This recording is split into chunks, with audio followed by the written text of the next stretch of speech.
الحمد لله حمدا كثيرا طيبا مباركا فيه كما يحب ربنا ويرضى. وأشهد أن لا إله إلا الله وحده لا شريك له وأشهد أن محمدا عبده ورسوله وصلى الله على نبينا محمد وعلى آله وصحبه أما بعد. يقول ربنا جل في علاه: أعوذ بالله من الشيطان الرجيم واتقوا فتنة لا تصيبن الذين ظلموا منكم خاصة واعلموا أن الله شديد العقاب.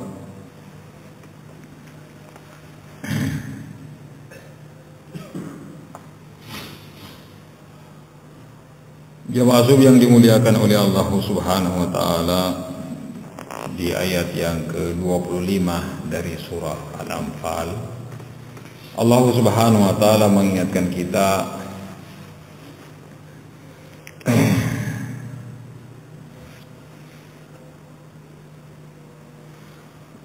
tentang musibah. Kata Allah Subhanahu wa taala, wattaqu fitnatan, dan hendaknya kalian takut tentang fitnah. Fitnah dalam Al-Quran ada beberapa pengertian. Kalau di ayat ini fitnah artinya musibah.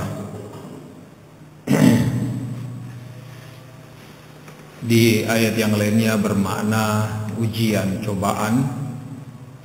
Di ayat yang lainnya juga bermakna asyirk, seperti firman Allah Subhanahu wa taala, wal fitnatu asyaddu minal qatl, dan fitnah itu lebih berat, lebih besar daripada pembunuhan.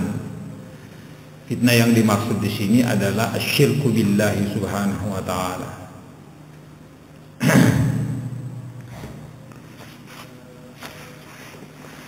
Kalau di ayat ini Allah Subhanahu wa taala mengatakan wattaqu fitnatan la tusibanna alladziina zalamu minkum khassah.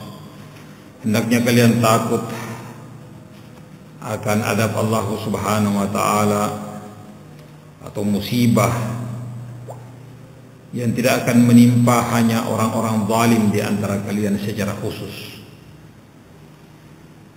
Kalau musibah datang semua kena, baik orang salehnya, orang talehnya, baik orang yang taat kepada Allah dan orang yang tidak taat kepada Allah Subhanahu wa taala, terkena semua. Wa'lamu annallaha syadidul iqab, dan ketahuilah bahwa Allah Subhanahu wa taala sungguh sangat keras siksaannya. Wattaqu fitnatan, di sini Allah Subhanahu wa taala memperingatkan orang-orang yang beriman tentang azab atau musibah yang Allah Subhanahu wa taala turunkan, yang Allah tidak akan timpakan musibah itu hanya untuk orang-orang bejat, orang-orang yang pelaku maksiat tok secara khusus, tapi umum. Kapan ini terjadi? Ketika orang-orang yang taat tidak lagi mau beramar ma'ruf nahi mungkar, padahal mereka mampu untuk melakukannya. Ketika mereka tidak lagi mau beramar ma'ruf nahi mungkar, padahal mereka mampu untuk melakukan amar ma'ruf nahi mungkar itu. Karena mereka tidak melakukannya, akhirnya kejelekan itu semakin meluas, merata, sehingga Allah Subhanahu wa taala turunkan adabnya. Rasulullah sallallahu alaihi wasallam memperingatkan kita, memberikan contoh yang sangat indah untuk kita tentang masalah amar ma'ruf nahi mungkar, yang kalau tidak dijalankan maka semua akan terkena imbas dari kejelekan itu. Kesalahan dilakukan oleh sedikit orang saja bisa menimpa semuanya. Contoh perang Uhud. Perang Uhud ketika Rasulullah SAW sudah mengatur rapi, pasukan ini di sini, pasukan ini di sini, pasukan ini di sini, pokoknya sudah diatur strategi Rasulullah SAW. Beliau sudah melihat area daerah yang akan dijadikan lahan tempur Baik, strateginya demikian dan demikian. Dan segala sesuatunya sudah diantisipasi oleh Rasulullah SAW. Kalau terjadi begini maka akan begini, terjadi begini akan begini. Demikian kehebatan Rasulullah SAW. Pada saat itu Rasulullah SAW menempatkan para pemanah di kaki bukit. Sampai betul-betul Rasulullah SAW mewanti-wanti mereka, jangan pernah kalian turun dari tempat ini sampai ada perintah dari aku untuk turun, apapun yang terjadi. Barakallahu fikum. Apapun yang terjadi, jangan pernah turun dari tempat ini sampai aku yang memerintahkan kalian turun. Mau kalah, mau menang, mau kaki-kaki kami sudah diseret-seret serigala, jangan pernah turun, kata Rasulullah SAW, sampai datang perintah dari aku. Terjadi peperangan. Dari pasukan Rasulullah SAW memukul mundur kaum musyrikin. Subhanallah, terpukul mundur mereka. Pasukan yang diperintahkan untuk menjaga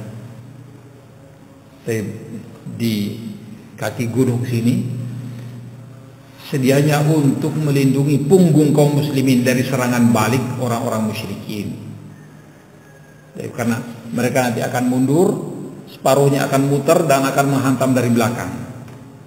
Maka pasukan ini sebagai pengaman ketika mereka balik pengen menghantam dari belakang, maka pasukan panah ini bisa menghalangi mereka. Ketika pasukan kaum muslimin mendesak pasukan musyrikin, maka harta berceceran, maka harta ghanimah. Pasukan pemanah ini yang diwanti-wanti tadi oleh Rasulullah SAW turun sambil mengatakan al-ghanimah ya qaum, al-ghanimah. Tunggu apa lagi, sudah ghanimah kita ini, sudah menang kita ini. Maka akhirnya mereka pun turun, kecuali beberapa orang yang masih tetap dengan pesan Rasulullah SAW mengingatkan mereka, ya fulan, jangan turun. Ini sudah pesan Rasulullah SAW, mau menang mau kalah jangan pernah turun. Ternyata mereka kebanyakannya, tinggal beberapa orang yang tetap setia di tempat yang telah ditentukan Rasulullah SAW. Akhirnya mereka pun turun. Pasukan musyrikin melihat bahwa pasukan panah yang di belakang kaum muslimin sudah tidak ada lagi di tempatnya. Mereka pun berbalik sebagian menghantam pasukan kaum muslimin dari belakang. Akhirnya kaum muslimin berada di tengah-tengah. Barakallahu fikum. La haula wala quwwata illa billah. Pasukan panah yang hanya tinggal beberapa orang saja tidak mempan. Akhirnya kaum muslimin terkena imbasnya semua, sampai Rasulullah SAW dari luka di wajah beliau, kemudian bibir beliau pecah dan gigi beliau patah di perang Uhud ini. Barakallahu fikum. Ini karena kesalahan. Barakallahu. Kita kembali bahwa Rasulullah SAW memberikan perumpamaan tentang amar ma'ruf nahi mungkar. Rasulullah SAW mengatakan bahwa perumpamaannya sama seperti satu kaum yang naik ke atas perahu. Perahu ini ada bagian atasnya, ada bagian di bawahnya. Terpaksa penumpangnya harus dibagi menjadi dua. Ada yang di atas dek, ada yang di bawah. Orang yang di bawah ini ketika hendak mengambil air dari atas, tentunya melewati orang-orang yang ada di atas dan boleh jadi mengganggu mereka, merepotkan mereka. Perasaan, akhirnya mereka mengatakan, sebagian mengatakan, lau harafna fi nasibina harfa walam nu'dhi man fawqana. Seandainya kita lubangi saja, sedikit saja kita lubangi di tempat kita ini di bawah ini, tapi untuk kita ngambil air tidak perlu lagi kita repot-repot ke atas, mengganggu orang, ngerepotin orang di atas. Kata Rasulullah SAW, seandainya mereka membiarkannya, tidak menasihatinya, ya fulan, ini lubang kecil ini bukan cuma sekedar lubang kecil. Lubang kecil ini kalau sudah lubang tidak akan bisa lagi ditahan-tahan airnya. Baik, hampir dipastikan tenggelamnya walaupun cuma kecil lubangnya. Akan kerepotan bukan cuma keran biasa main tutup buka. Ini perahu ini tekanannya sungguh sangat luar biasa. Baik. Jangankan lubang, retakan sedikit saja sungguh sangat merepotkan para pelaut ini. Walhasil kata Rasulullah SAW, kalau mereka membiarkannya, dianya tenggelam dan semuanya akan tenggelam. Barakallahu fiikum. Tapi kalau dia menghalanginya, menasihatinya, mengingatkannya, ya fulan, bahaya. Baik.